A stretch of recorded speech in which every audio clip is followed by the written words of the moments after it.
Yesu ashimwe, waramutse neza, wiriho neza. Uyu ni umunsi wanjye, uyu ni umunsi wawe, ukubera umunsi mwiza, ukubera umunsi wumva Imana bugufi bwawe, ukubera umunsi wibyutsa. Niba umaze iminsi urambaraye, urambarajwe n'ibihe, urambarajwe n'ibibazo, ukubera umunsi wibyutsa ukigwizamo imbaraga rwose, uko Umwuka Wera yamanutse ku munsi wa Pentekote yongere yuzure ubuzima bwawe, ugira imbaraga zo guhagarara kandi gukomeza urugendo. Urashyigikiwe, nturi wenyine. Kristo yaratubwiye ngo ntabwo azadusiga twenyine, azatwohereza umufasha, azatubwira, azadusobanura ibyo Kristo yasize atubwiye, kandi azabana natwe kugera ku mpera y'isi. Hari igihe umuntu yumva ari wenyine akajya agira ngo ari wenyine, Imana yaramuretse, ariko yaduhaye isezerano ko azabana natwe kugera ku mpera y'isi. Ndabihamya ko ari kumwe nawe niba warizeye Kristo. Rero komera. Tujye gukomeza gufatanya gusoma mu rwandiko rwa mbere rwa Petero ku gice cyawo cya 3 ku murongo wa mbere kugeza ku murongo wa 4. Arambwira ngo namwe bagore nuko mugandukira abagabo banyu, kugira ngo nubwo abagabo bamwe batumvira ijambo ry'Imana bareshywe n'ingeso nziza z'abagore babo, nubwo baba ari nta jambo bavuze. Ku murongo wa 2, babonye ingeso zanyu zitunganye zifatanije no kubaha. Umurimbo wanyu we kuba uw'inyuma wo kuboha umusatsi cyangwa wo kwambara izahabu cyangwa wo gukanisha imyenda, ahubwo ube uw'imbere uhishwe mu mutima, umurimbo utangirika w'umwuka, ufite ubugwaneza n'amahoro, ari wo igiciro cyinshi mu maso y'Imana. Aya ni amagambo areba abagore muri rusange, cyangwa se abagore bari mu mwami. Umwami Imana aratugira inama, kandi n'ukuri iyi nama irakora. Hari ubwo wavuga, turaza kubona hepfo gato inshingano z'abagabo, hari ubwo bavuga ngo biragoye, umugabo ntiyakiranutse, umugabo ntiyageze gute, ariko nkwibutse ko ubukiranutsi bwawe budakwiye gushingira ku mubana, bukwiriye gushingira ku Mana, wizeye ku Mana yaguhamagaye. Nuvuga ngo iri ni itegeko ry'umwami. Bagore mugandukira abagabo banyu, kugira ngo nubwo abagabo bamwe batumvira ijambo ry'Imana bareshywe n'ingeso nziza z'abagore babo, nubwo baba ari nta jambo bavuze. Bimwe mu bintu binaniza ni ukugira umugabo nyine udafite ingeso nziza,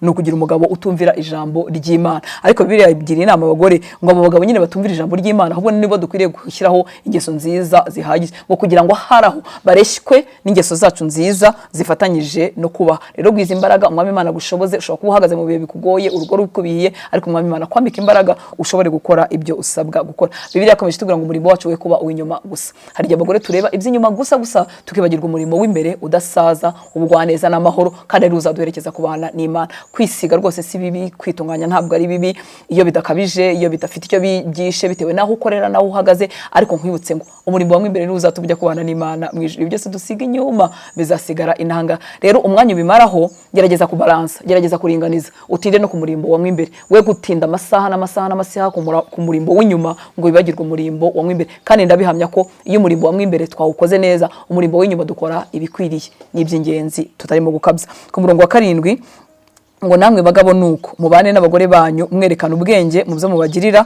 kuko bameze nk'inzabya zidahwagije namwe gukomera, kandi mububahe nk'abaraganwa namwe ubuntu bw'ubugingo, kugira ngo amasengesho yanyu ye kugira inkomyi. Abagabo nabo bongeye gukangurirwa kubana n'abagore babo berekana ubwenge, ndetse bababwiye no kububaha. Harandi henshi tubona hababwira gukunda, ariko Bibiliya yatubwiye nanone ngo bubaha abagore babo kuko bazaraganwa ubugingo. Ntago mu maso y'Imana n'igihe tuzagera imbere y'Imana hazabaho kuvangura gender, abagore hariya, abagabo hariya, abagabo bafite agaciro, abagore ntibagafite. Niyo mpamvu Umwami Imana yibutsa abagabo kubaha abagore babo nk'abo bazaraganwa ubugingo. Ndetse nongera bababwira ngo kugira ngo amasengesho yabo atagira inkomyi, kudahagarara mu nshingano k'umugabo gutuma amasengesho ye agira inkomyi. Umwami Imana kwambika imbaraga, niba waragize amahirwe yo kuba umugabo uyoboye umuryango, uhagarare mu nshingano zawe.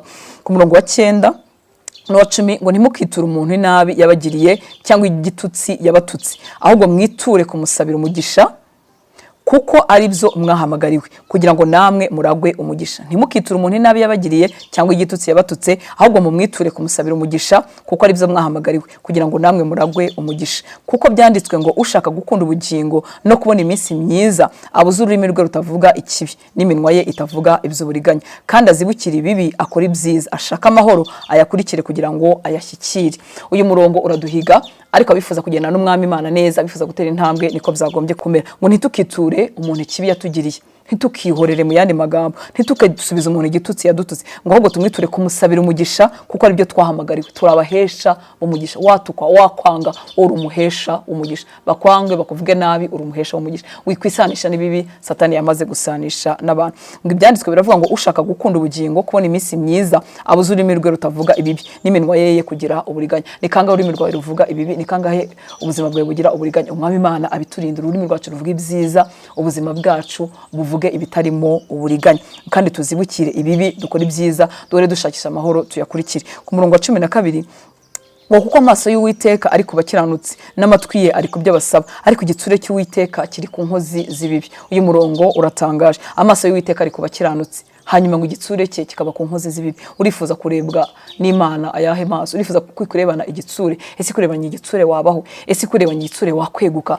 Ndibaza ko nta muntu wifuza ko Imana yamureba igitsure, ngo ariko Bibiliya yatubwiye ngo igitsure cy'Uwiteka kiba ku nkozi z'ibibi. Sohoka mu nkozi z'ibibi. Hari igihe umuntu avukira mu muryango mubi, wangana, w'amashyari, w'ibintu bibi, nawe akabikurira. Ndakwingize ngo uyu munsi usohoke mu bantu b'inkozi z'ibibi, abantu bicara bagapangira abandi bantu bibi.